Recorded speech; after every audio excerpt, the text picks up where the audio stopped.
So when I'm thinking about all these jobs and stuff, I recently, not recently, but when I first started selling cars, we had to work Sundays, and I hated it. And this is, I don't know, 7 years ago, 6 years ago. And I remember it was right about to close, and nobody on Sundays really wanted to work. And this woman comes in, and she's an older woman, and I'm probably 22, 23. 22, 23. I don't even remember her name. As fucked up as this sounds, I guess. She comes in and nobody wants to test drive her, and I'm like, all right, fuck it, I'll do it, right? Not really thinking. And we drive, and we're going, and I just felt like this lady was flirting with me, you know? And I had never passed, made a move on an older woman before. Like, I had never been, you know, with an older woman in the sense of that old, you know? And I saw her license, and she was over 50. I'm 20-something years old, 22, 23. Anyway, I remember we go by the water, and she's just looking at the water, and she was like, she passes a comment, and I say something about the water, and she was like, well, would you like to spend the whole day with me on the water? And I'm like, yeah, but I'm trying to make a sale. I don't know really, again, what's going on. But I remember it was bothering me. This woman leaves. I don't get her number. I get her email address as far as just like the follow-up. And I email her the next day because it was bothering me all night. I was like, this fucking woman was flirting with me, you know? And guys, I always preach this. I always say this, but guys will take any sort of niceness as interest, you know? If a woman is just nice to them, they're like, oh, that woman wants me, bro. She wants it. So it's bothering me. The next day I email her to follow up, and I'm like, listen, maybe I'm crazy, but I felt like you were flirting with me, you know? And I just said that. I didn't say, like, here's my number, let's get together. And I swear to God, the woman goes, I could have been, I don't remember. So I'm like, you were. Here's my number. That night, she's texting me. That night, she's like, listen, my son is at lacrosse. Right? She'll come over. She lives in Portchester, right? Remember I was telling my buddies, they're like, you're crazy, and I fucking do it. I drive to this woman's house, right? Same night. It's a Monday night or Tuesday night. America's Got Talent is on. I remember because the show was on when I walked in. But I get there, I go to this random house in Portchester. I get there, she answers the door, and she's like, hey. And she's like in like pajamas and a robe. It's late. I get out of work at 8:30, so I get there at like 9 o'clock. Again, America's Got Talent has gone on. She's an artist, so she's like, come with me upstairs. I'm painting. She was painting something, right? And I'm like, this is fucking cool, you know?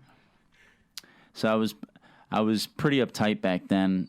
I really didn't drink too much or smoke or whatever, and she comes, she's like, let's go downstairs. America's Got Talent is starting. We go... We go downstairs. You didn't get the X, the golden buzzer, maybe? Howie didn't like me. But what's his face was on it? Howard Stern at the time. Oh, okay. One of the guys on it. Yeah. So she makes me a drink because I don't smoke, and she rolls up a joint for herself. And this is a woman in her 50s, right? But I had like an on-again, off-again girlfriend at the time. And also I wasn't really into like random stuff. And also I had the whole thing like this is somebody's mom. Like I was so conflicted, but I'm chugging drinks or whatever. She's getting high. She wanted me to smoke, and I'm like, no, I don't smoke. I must have sounded like the fucking lamest guy in the world. So now we're sitting there. America's Got Talent comes to an end, and I'm like, I probably should get going, you know. And the funniest thing was during the show, I remember she played music. She played a song for me, and I swear to God, it was a great song, and I wish I could remember. It was like an alternative band. She was like, you know, I got tickets to this concert in 3 weeks. Want to come with me? And I had this fucking stupid thought. I was like, people are going to think she's my mom, not my date.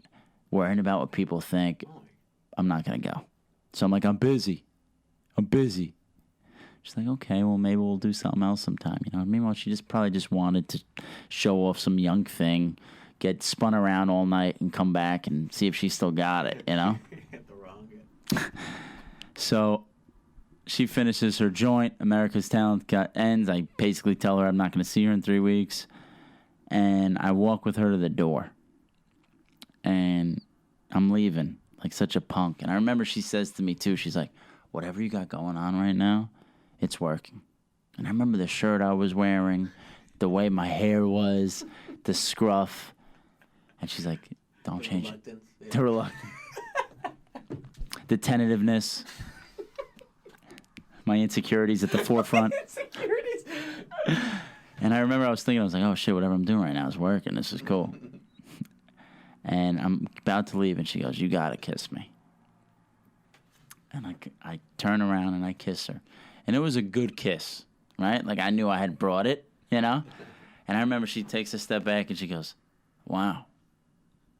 Right? And I felt so good in that moment. I leave, right?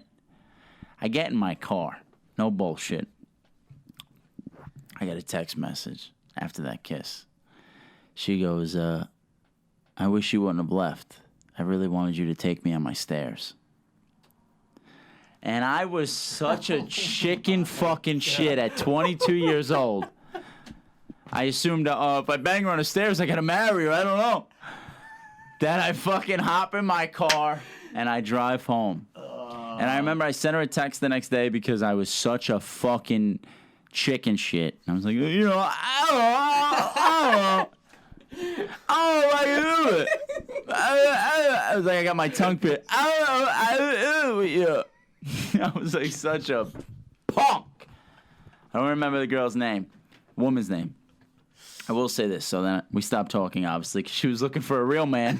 Oh my God. But I sent her a text message maybe a year later out of nowhere, just random like guys do. They go through the phone like, oh, what's up? And I said, hey, I don't know if you remember me, but, you know, my name's Rob, and we met a year ago. She goes, swear to God, and it was one of the highest highs of my life, my early 20s. She goes, how could I forget that kiss? Oh, man. You only get that from an older woman, man. These young girls put you down. She was, even after all that, she still wanted to pick me up. She was dating somebody, I think they were engaged a year later. Oh, man. I'm always the bridge, baby. I'm the guy before the guy. But, You're always the bridge, never the stairs. That's been your rule.